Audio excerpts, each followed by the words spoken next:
बहुत पुराने ज़माने की बात है। एक राजा था। उसके महल में एक बहुत सुंदर बाग था।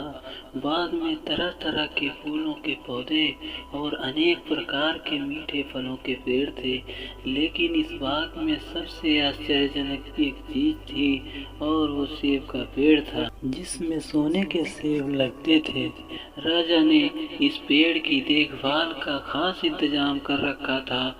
जब इसके फल पकते थे तो चौकीदार रात दिन पेड़ का पहरा दिया करते थे, ताकि कोई सोने का सेब चुरा न ले जाए। लेकिन एक दिन की बात है कि बाग में माली ने जब सोने के सेबों को गिना तो उसने एक सेब गायब पाया।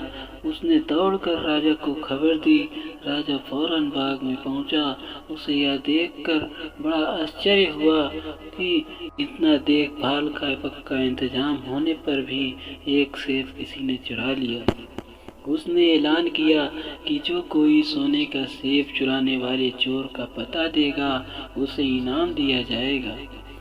सबसे बड़े राजकुमार ने राजा से कहा कि रात में वह पहरा देगा और चोर को पकड़ने की कोशिश करेगा। राजा ने उसे इसकी इजाज़त दे दी। बड़ा राजकुमार रात में पहरा देने लगा, लेकिन 2 घंटे बाद ही उसे नींद आ गई और वो सो गया। सुबह उठकर जब उसने सेबों को गिना तो वह देखकर चकित रह गया कि रात भर में एक और सेब गायब हो गया था। इसके बाद दूसरी रात को मंझले राजकुमार ने पहरा देने का काम संभाला। उसे भी नींद आ गई और तीसरा सेब चोरी हो गया। राजा बहुत चिंतित था। दरबारियों की भी समझ में नहीं आ रहा था कि क्या किया जाए। सब लोग उदास बैठे थे कि इतने में सबसे छोटा राजकुमार आया और उसने कहा कि आज की रात में पहरा दूंगा और चोर को पकड़ूंगा। राजा इस राजकुमार से खुश नहीं रहता था। वो उसे मूर्ख भी समझता था। उसने उसे डांटते हुए कहा, तुम क्या समझते हो? क्या तुम्हें इसमें सफलता मिलेगी? तुमसे बड़े और तुमसे ज्यादा समझदार दोनों राजकुमार इस काम में असफल हो चुके हैं। तुम जाओ, अपना काम करो। लेकिन छोटा राजकुमार नहीं माना। उसने राजा से प्रार्थना की कि उसे एक मौका जरूर दिया जाए। अंत में राजा राजी हो गया। राजकुमार पहरा देने लगा। उसने तय किया कि वो किसी भी हालत में नहीं सोएगा और चोर को जरूर पकड़ेगा। जब आधी रात हुई और 12 बजे का आखिरी घंटा बजा तो राजकुमार ने देखा कि एक सुंदर सोने की चिड़िया कहीं से उड़ती हुई आई और सेब के पेड़ पर बैठ गई। उसने देखते देखते सोने का एक सेब तोड़कर अपनी चोंच में पकड़ लिया। राजकुमार ने फौरन निशाना साध कर तीर चला दिया, लेकिन तीर चिड़िया को नहीं लगा और वो पंख फड़फड़ाकर उड़ गई। हाँ, इतना अवश्य हुआ कि उसका एक सुनहरा पंख टूटकर जमीन पर आ गिरा। दूसरे दिन सुबह राजकुमार ने राजा को सारी बात बता दी और वह सोने का पंख उनके सामने रख दिया। पंख इतना सुंदर और इतना कीमती था कि राजा उसे देखता ही रह गया। उसने कहा, अगर उस चिड़िया का एक पंख इतना सुंदर है तो वह पूरी चिड़िया कितनी सुंदर होगी। मैं चाहता हूँ कि उस चिड़िया को कोई पकड़ लाए। सबसे पहले बड़ा राजकुमार इस काम के लिए रवाना हुआ। चलते चलते वो एक जंगल में पहुंचा। वहां उसने एक लोमड़ी को एक पेड़ के नीचे आराम करते हुए देखा। राजकुमार ने मौका देखकर तीर अपने धनुष पर चढ़ा लिया।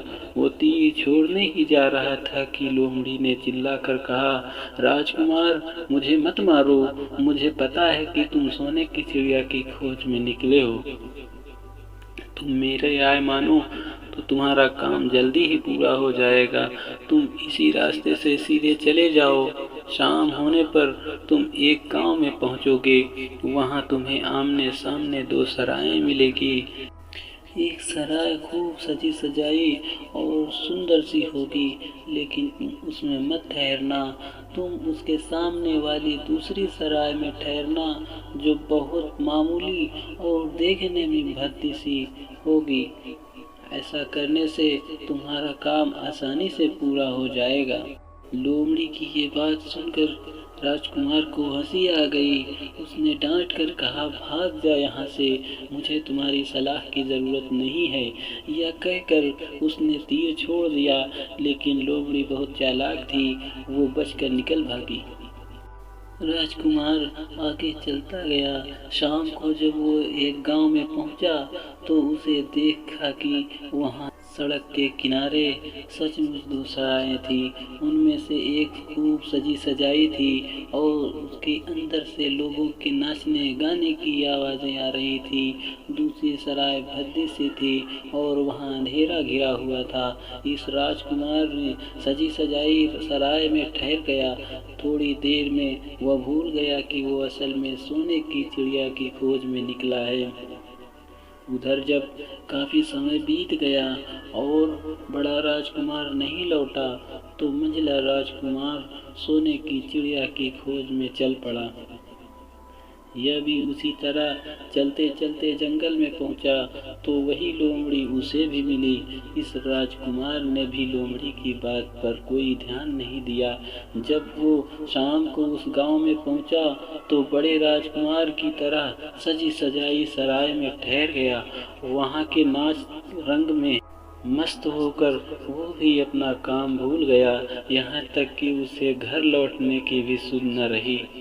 अंत में सबसे छोटे राजकुमार ने राजा से कहा कि मैं सोने की चिड़िया की खोज में जाऊंगा।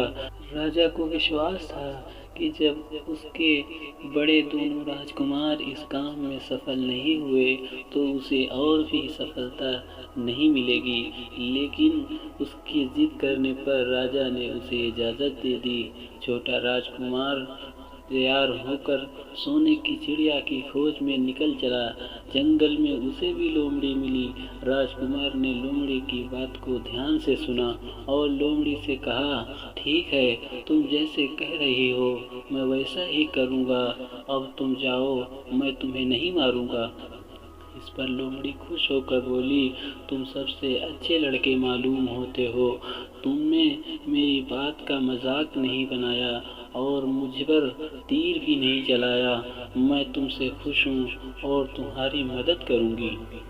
आओ, तुम मेरी पूँछ पर बैठ जाओ, मैं तुम्हें उस सराय तक पहुँचा देती हूँ। देखते देखते लोमड़ी की पूँछ काफ़ी बड़ी हो गई और राजकुमार उस पर बैठ गया।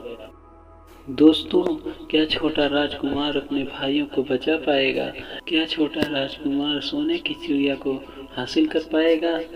इसके आगे की कहानी जानने के लिए हमारे चैनल को सब्सक्राइब करके बेल आइकन को ज़रूर दबाएं, ताकि जब भी मैं इसका नेक्स्ट पार्ट अपलोड करूं तो आप तक नोटिफिकेशन पहुंच जाए।